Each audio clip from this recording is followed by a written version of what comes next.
Hi, I'm the recruiting maven and welcome back to my channel. The topic of conversation in my channel is the fourth industrial revolution and what's that going to mean to your career over the next 3 to 5 years. So continuing that dialogue, today's conversation is your resume. Now, I use my resume as a guinea pig to be reviewed by AI, so artificial intelligence, and it came back with some interesting findings. My visual, and it broke it down to a few sections. So visual presentation and organization. You know, I am very low-key.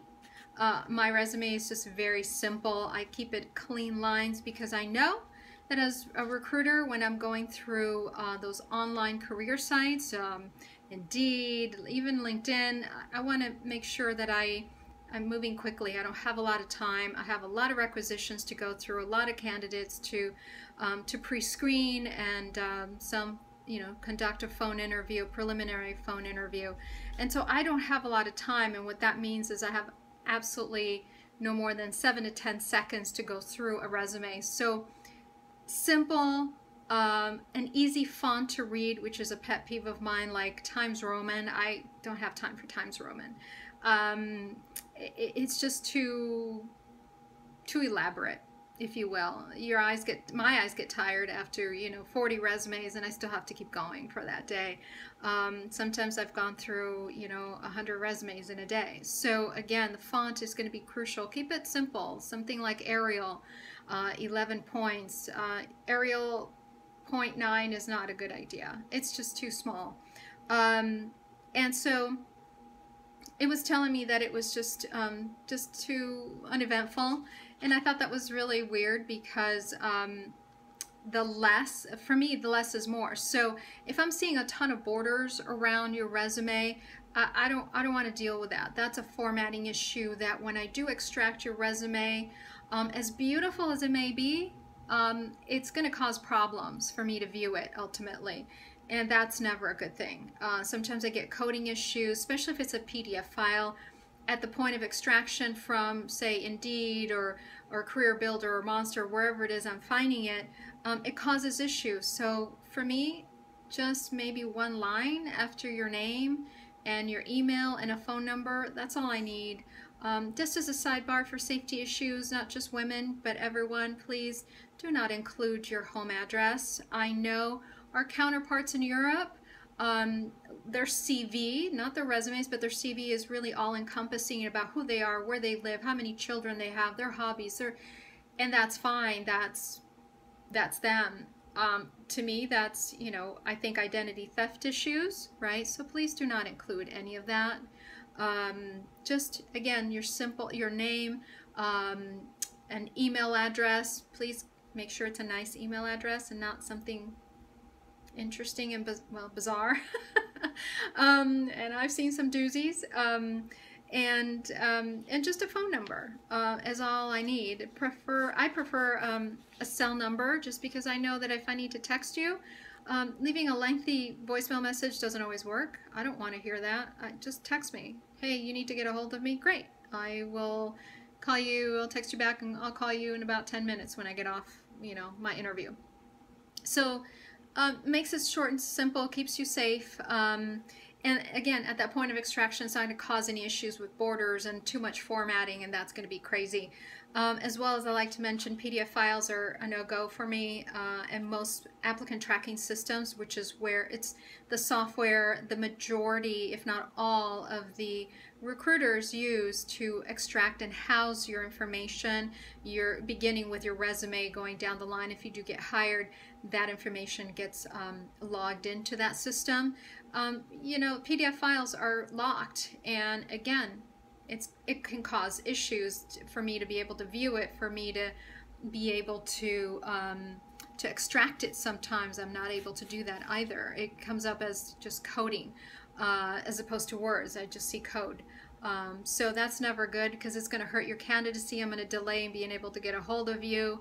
If I have to double or triple back just to trying to get a hold of you, it's going to cause a delay.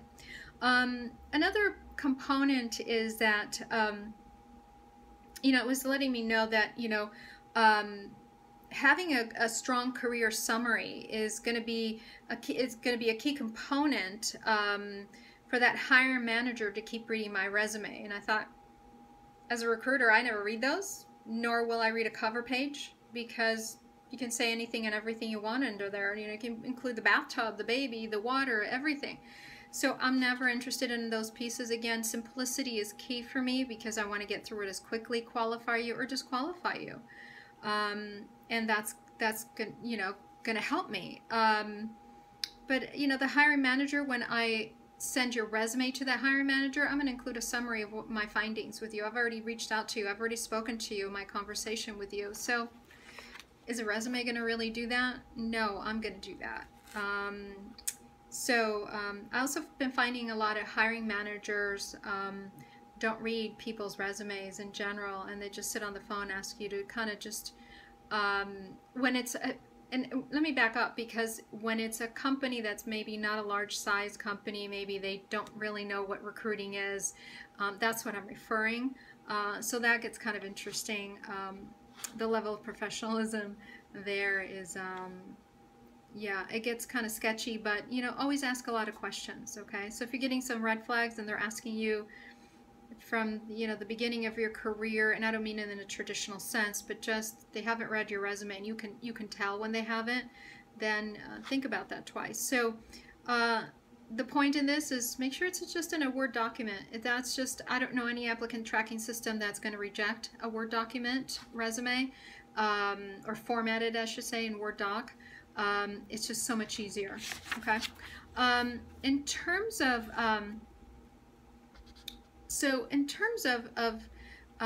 their suggestions about my resume was actually not completely accurate, and that's where I take, well, I wouldn't say offense, but that's where I take issue with the fact that they didn't really evaluate my resume. They're just also doing a word count.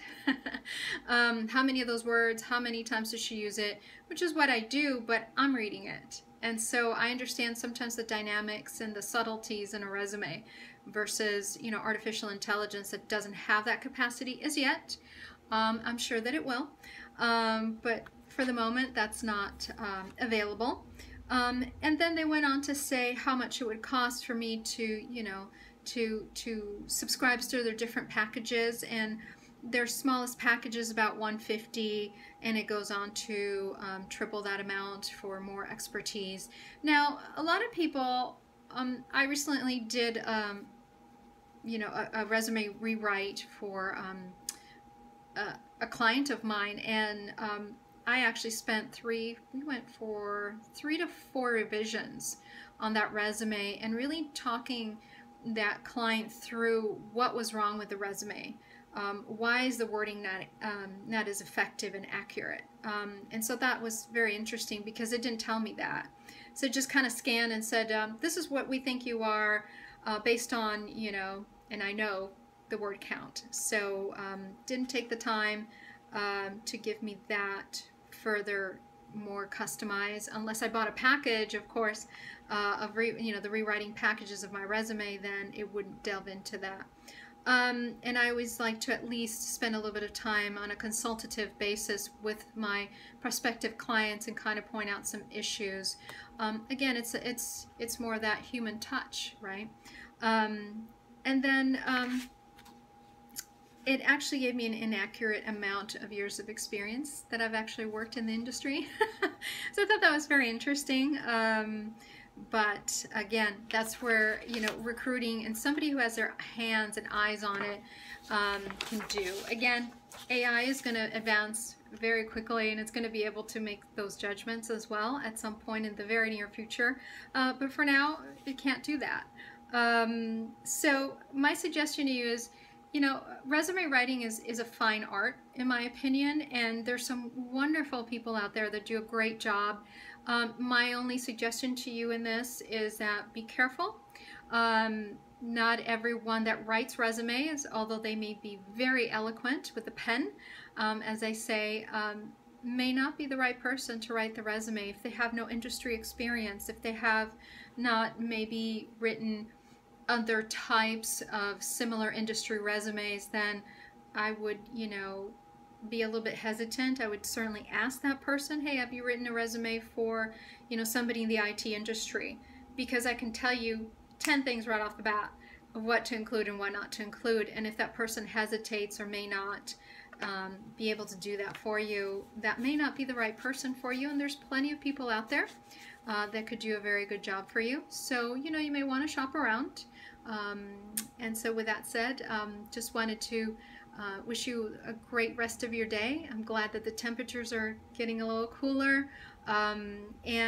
Please make sure that you subscribe and you share, and also make sure when you subscribe, hit that little bell and just to get my notifications. Love to get some comments from you with regards to this discussion, and I look forward to seeing you in my next vlog. Take care. Have a great day.